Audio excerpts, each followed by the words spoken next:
Adakah riwayat bahwa Nabi dan para sahabat jidat mereka hitam karena bekas sujud? Ya, kalau ada riwayat kenapa? Kalau tidak ada riwayat kenapa? Jelasnya? Ini ada sebagian orang-orang jahil di masa sekarang ini. Ini dari kejahilan saya anggap. Katanya kalau ada hitam di jidat itu tanda riya katanya. Tanda riya. Dari mana dia pahami seperti itu? Dia baca di tafsir ayat simahum fi wujuhihim. Tanda di wajah mereka. Betul, tanda di wajah itu bukan tanda. Tidak mesti tanda sujud. Jelas ya? Khusyuk, wajahnya terang dan seterusnya itu simah juga tanda. Jelas ya? Nah, datang dalam sebagian penafsiran mereka mencela orang yang menghitamkan wajahnya. Itu kalau dia sengaja seperti itu, dia sengaja. Itu betul, dari ya betul. Kalau dia sengaja.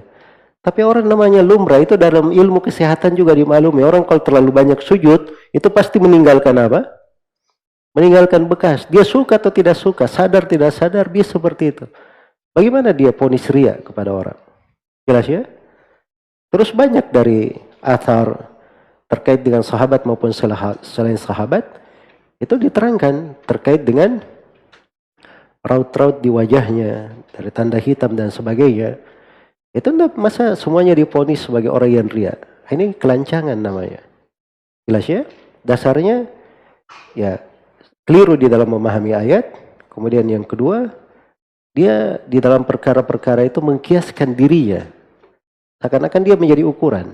Nah itu tidak benar di dalam hal yang seperti itu. Seorang kalau berbicara, dia harus berbicara dengan ketentuan syariat.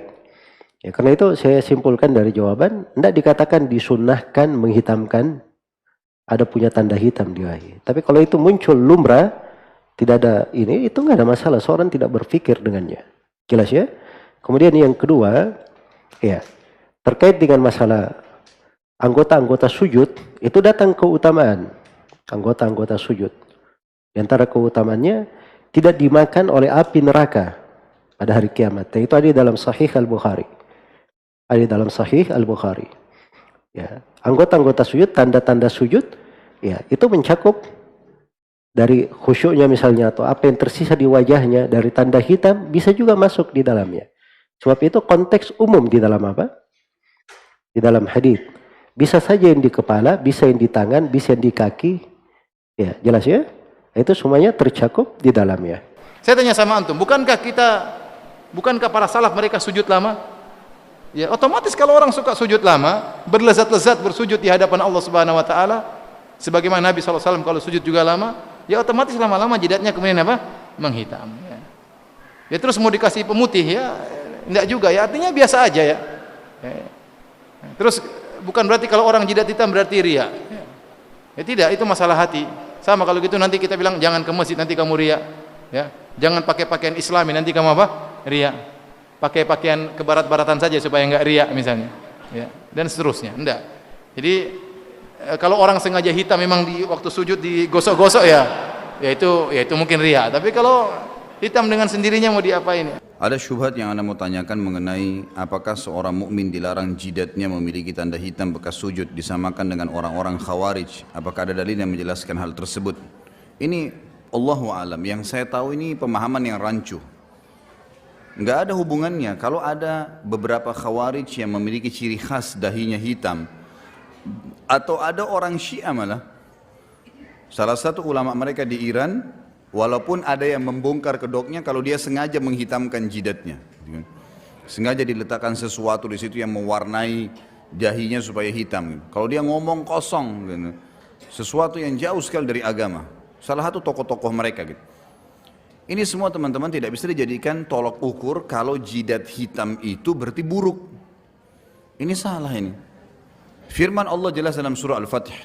Surah Al-Fatih, surah nomor 29, kalau saya tidak salah, menjelaskan tentang masalah, Masya Allah. Lagi. Sudah cukup. Menjelaskan tentang ciri Nabi Muhammad SAW. Dan para sahabat berbunyi A'udzubillahi minasyaitonir Muhammadur Rasulullah walladzina amanu ma'ahu Walladzina ma'ahu asyiddu 'alal kuffari ruhama'u bainahum tarahum ruk'an sujjada yabtaguna fadlan min rabbihim wa ridwana simahum fi wujuhihim min atharis sujud. Muhammad adalah betul-betul utusan Allah dan yang bersamanya adalah orang-orang yang sangat tegas terhadap orang kafir dan mereka berkasih sayang di antara mereka. Kalian melihat mereka selalu ruku, selalu sujud. Perhatikan kalimat ruku dan sujud ya. Ada kalimat sujud di sini. Lalu Allah setelah itu menyebutkan untuk mencari keuntungan mereka, kalian melihat di wajah mereka bekas sujud itu.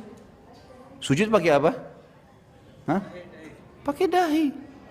Jelaslah orang kalau sujud di dahinya ada warna hitam. Dan itu tidak semua orang bisa keluar tanda hitam di dahinya. Kalau antum betul-betul ikhlas sujud, maka baru Allah tandakan tuh. Secara alami memang begitu.